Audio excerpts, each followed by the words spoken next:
Fala pessoal, bom dia, boa tarde, boa noite, boa madrugada para todo mundo. Hoje nós vamos falar sobre um julgado do STF, vamos falar sobre um julgado recente, tá bom? O nosso tema do nosso vídeo hoje é: o princípio da insignificância pode influenciar no regime prisional? E o porquê do questionamento.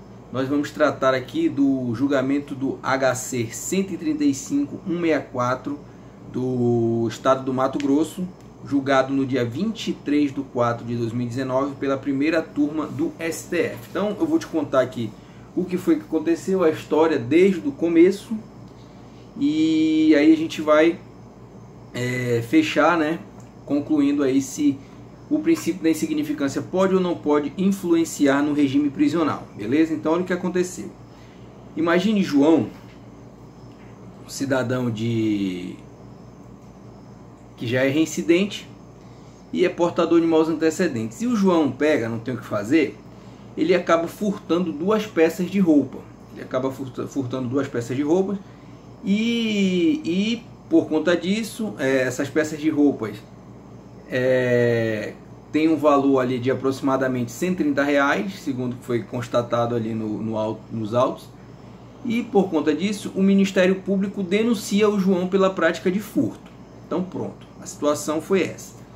O juiz de primeiro grau, ao analisar a situação, verificou que era o caso de absolvição, então ele absolve o João e aplica naquela circunstância ali o princípio da insignificância. Até aí beleza, né? O Ministério Público ele não concorda com a decisão do juiz de primeiro grau e recorre ao Tribunal de Justiça. No Tribunal de Justiça, a decisão ela é reformada e o João ele acaba sendo condenado a 1 ano e 9 meses de prisão, tá?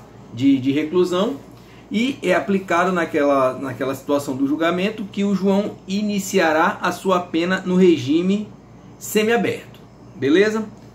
João não concorda da decisão e recorre. A situação chega no Supremo Tribunal Federal.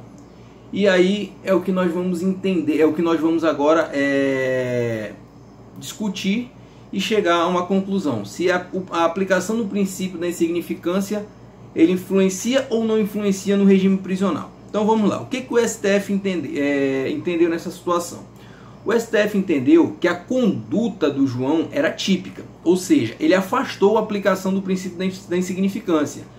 O STF entendeu que, pelo fato de o João, analisando o caso concreto, claro, pelo fato de João ser reincidente e portador de maus antecedentes, era o caso de afastar o princípio da insignificância e entender e concluir que a conduta do João era típica, certo?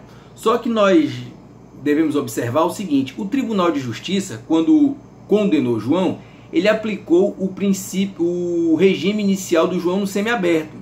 E o que o STF entendeu? O STF entendeu o seguinte: olha, nós vamos afastar o princípio da insignificância e concluir que a conduta do João é típica. Tudo bem, beleza. Por quê? Porque o João é reincidente, é portador de maus antecedentes, até aí tranquilo. Só que continuando ali no julgamento, o STF entendeu o seguinte: só que o João, em que pese ter praticado uma conduta típica, ser reincidente e ser portador de maus antecedentes, não merece iniciar a sua pena no regime semiaberto.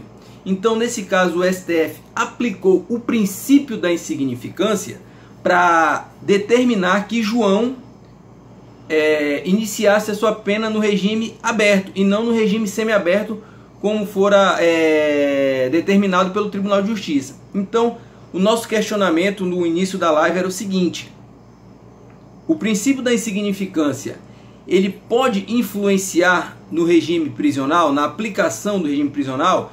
Então, de acordo com o HC 135.164 do estado do Mato Grosso, julgado pela primeira turma do STF, a gente pode concluir que a aplicação do princípio da insignificância ela pode influenciar sim na aplicação do regime, certo? Então, pessoal, espero que vocês tenham gostado do vídeo. É um vídeo muito importante, muito interessante. É um tema que com certeza estará aí nas próximas provas, beleza? Então fiquem com Deus e até uma próxima.